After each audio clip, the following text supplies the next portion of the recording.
Ladies and gentlemen, I'm really happy to be here to talk with you about design ADAS from theory to trust. My name is Nina Weck and I'm the Vice President for Driving Comfort, being responsible for ADAS in Renault Group. So, when looking at the theory of ADAS, we have to acknowledge that the reality, especially in India, has quite some challenges. The drivers, they expect that ADAS makes the drive more safe.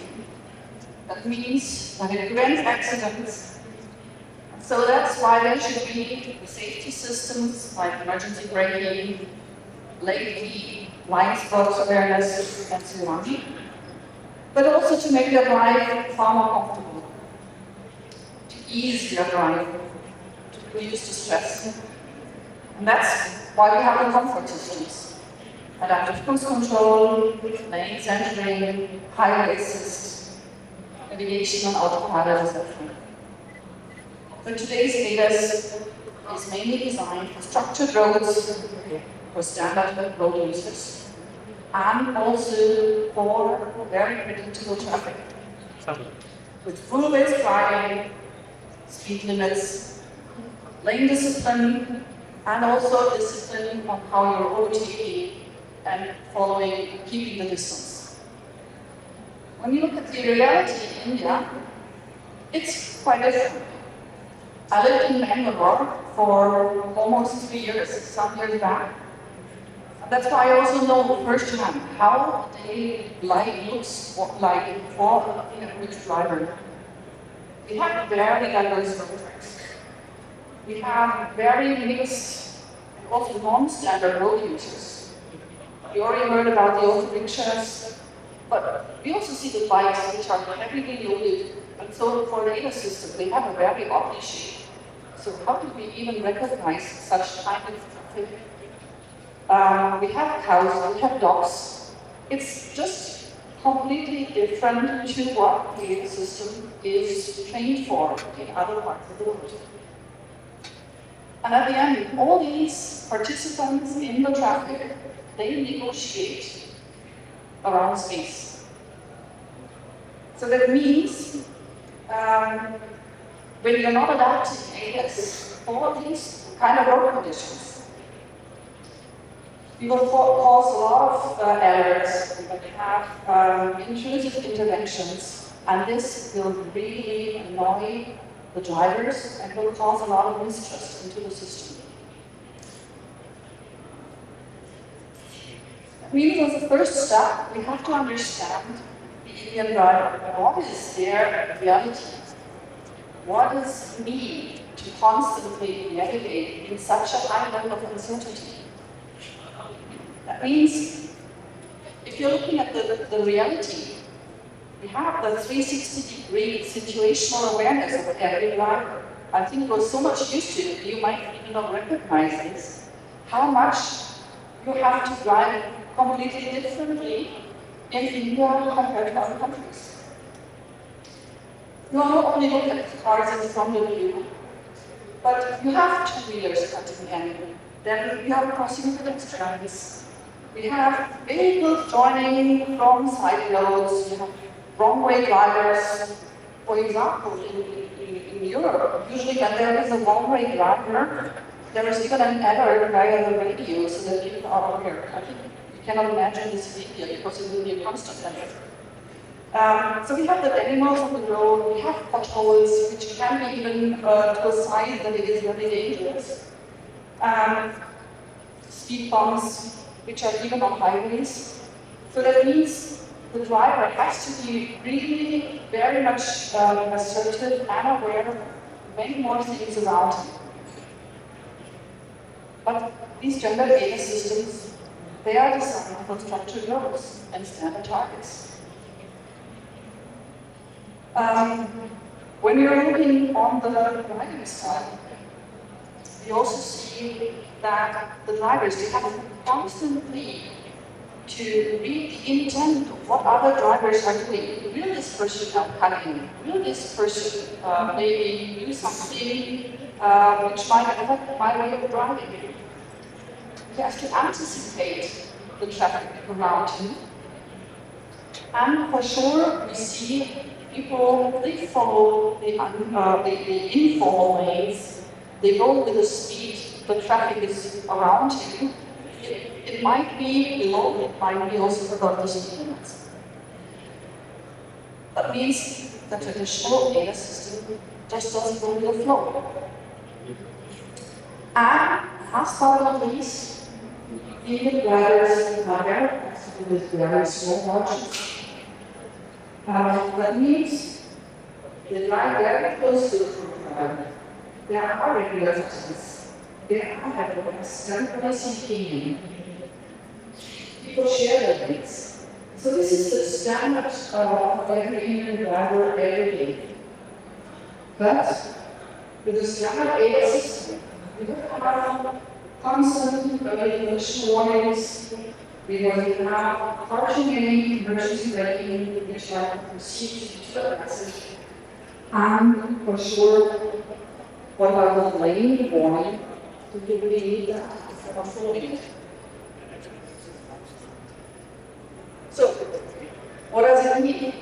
First of all, we should also learn from what we have learned in other markets the really hard way.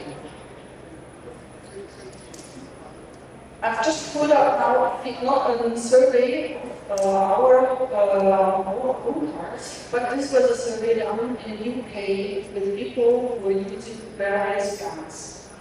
So this is really a representation even of UK situation, which is formal roadways.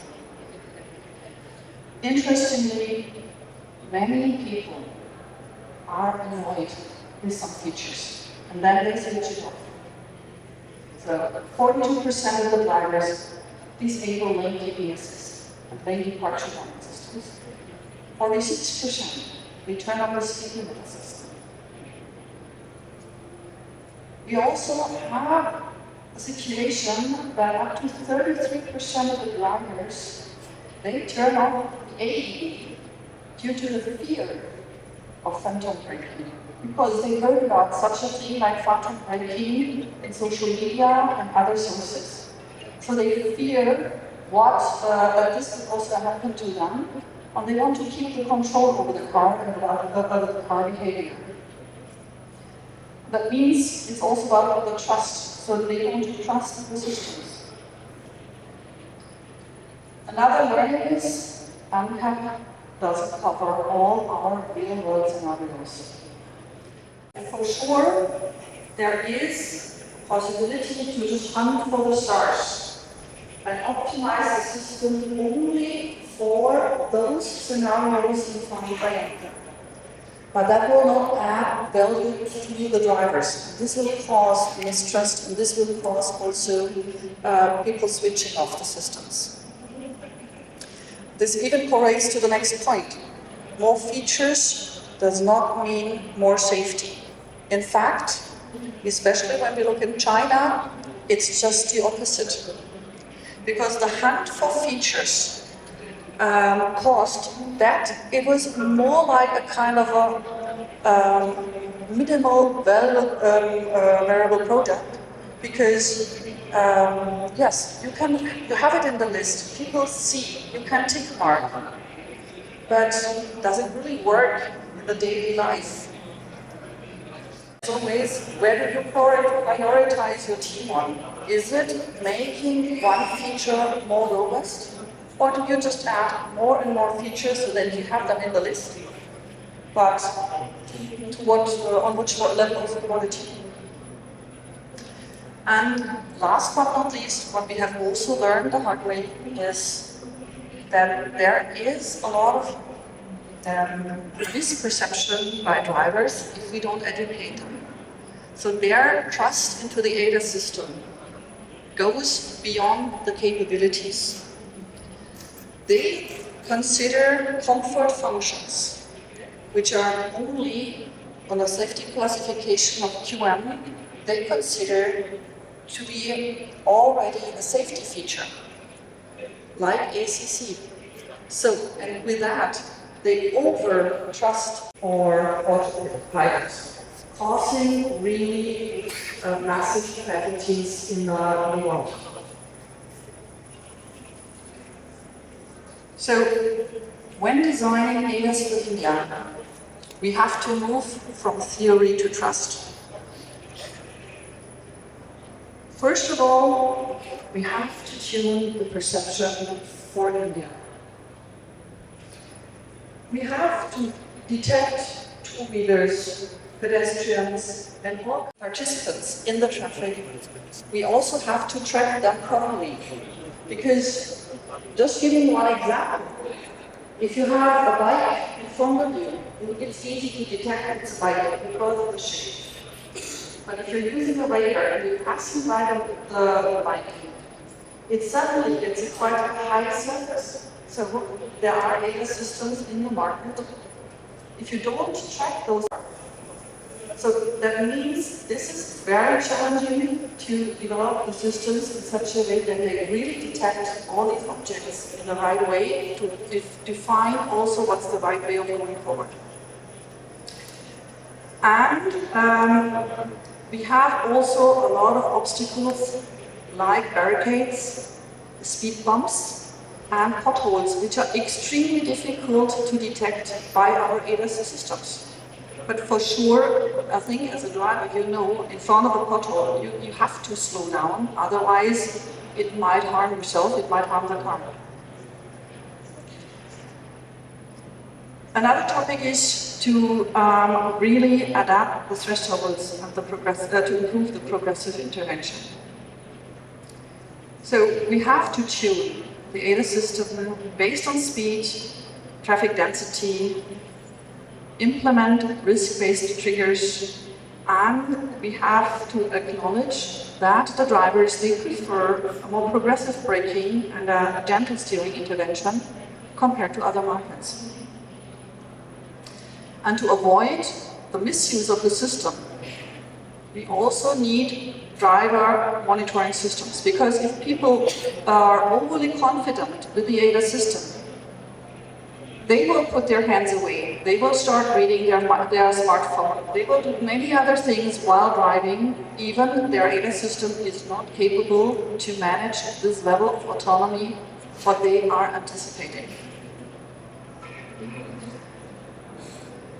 We also have to look on how often and how do we warn the drivers about certain potentially dangerous situations and how do we intervene, because otherwise drivers will be very much annoyed. And so that means we should also have a look how to maybe prioritize visual or haptic alerts and not always flashing a lot of warnings in the cockpit constantly.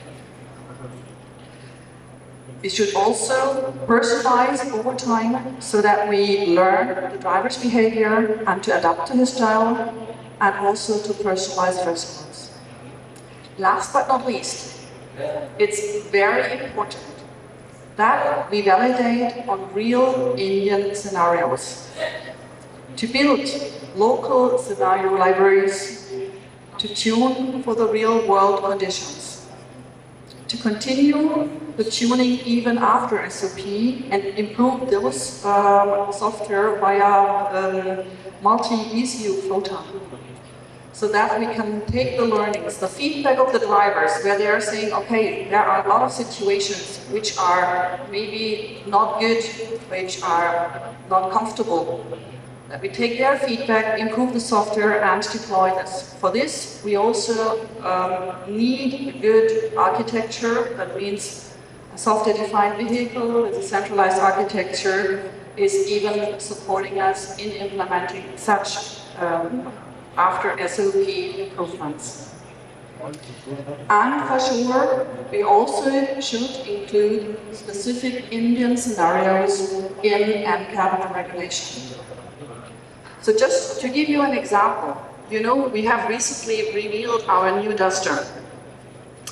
So just to give you an example, we have built up a large team of people, of ADAS competent people in India, who, some of them are even sitting here, who have spent a long time in adapting our duster to the Indian road conditions. We have driven thousands and thousands of kilometers tuning the car to Indian road conditions, optimizing to the Indian traffic, to also make it with a good look and feel for the Indian driver. Because copying just our ADAS system, what we have developed for other markets, would not meet our Indian customer expectations.